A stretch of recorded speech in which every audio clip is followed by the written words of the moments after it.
Milwaukee 12-inch dual bevel sliding compound miter saw.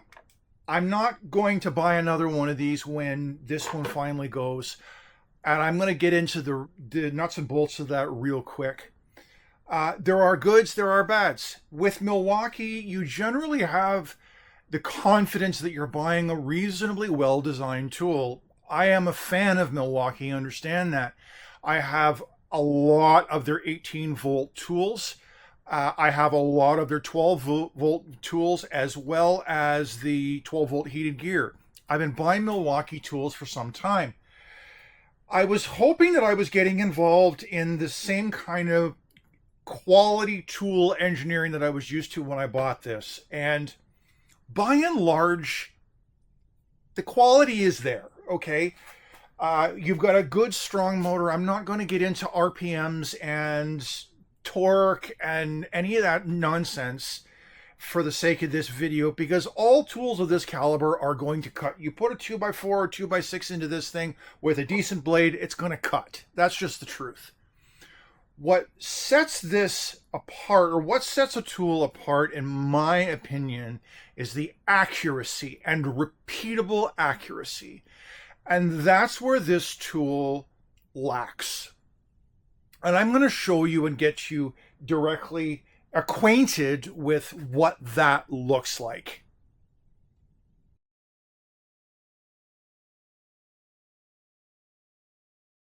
So when you go and you take your tool out of the box, you always want to check your squareness, okay? And this is the tool that I've been using for years. I know that it's square. I know that it's true. So you simply place this up against your fence, and there's a couple of ways that you can do it. You can follow the edge of the machined edge here on the table work surface. The other way is to actually run your saw along your tool edge, and you can see exactly how square you are. And if you're not square coming out of the box, all you're going to do is take the included tool, comes with it, great little thing. You're going to release these 5, there's 3 here, there's 2 on the other side. You'll release these 5 screws, and then you'll make some adjustments to your table so that you are indeed 90 degrees. Now when it comes to your bevel and making that adjustment, so again, what I mean by that is how your saw tilts. Right over here on the back of the motor is a small set screw, and if you want this to be more upright, you're going to screw it in. If you want it to be more this way, you're going to release that screw, and you're going to keep adjusting that using your straight edge, your true edge, against your saw blade until you've got it where you want it and you want it set. So I have spent days setting this saw up to be 90 degrees to the work fence and to the work surface. So where things get disappointing is when you go to make a cut like this. So if you have a work piece that's coming into your table here, and you're looking to make your cut, where this saw is unfortunately very weak, and if you'll pay attention to the actual blade, there is a supreme amount of weakness in this saw. Now, I'm over-exaggerating just a little bit for the purposes of the video.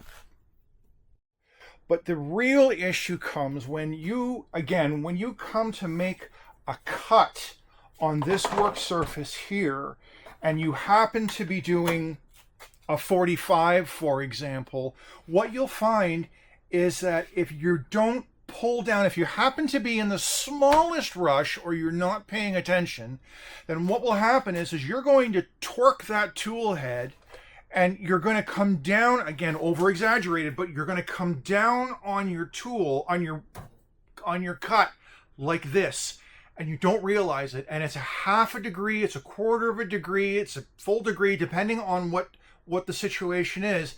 And so when you think that you've made a proper miter cut, to be a 90-degree corner 245s, it doesn't work that way. You wind up with literally with a beveled edge. I've spent days trying to correct it, and it took me a long time, believe it or not, to figure it out. Yeah, I know. Ask my wife. I'm not all that bright sometimes, but it never dawned on me that there was this much give in this tool head. Look, the work surface is not moving. So this tool is very weak. Now, if the project you have at hand doesn't require perfectly set cuts, 90 degrees, 0 degrees, 45, 22 and a half. If you aren't in need of that, then this is a great saw. It's a great saw. You're cutting the ends off of deck boards or you're framing, and being off by a degree is not going to affect what you're doing. Great saw. Good, strong, you can use it all day long. But if you're somebody who is doing cabinet making, you're doing fine trim, for example, I make toolboxes, and my toolboxes require that I have perfect cuts. So I have a lot of waste as a result of this saw. I have to take a lot more time than I would like. I've used other saws that I haven't had this issue with. So that's my review. As I said before, I am a fan of Milwaukee, but not with this tool. Milwaukee, if you happen to watch this video, there's some engineering here I think that you need to improve on.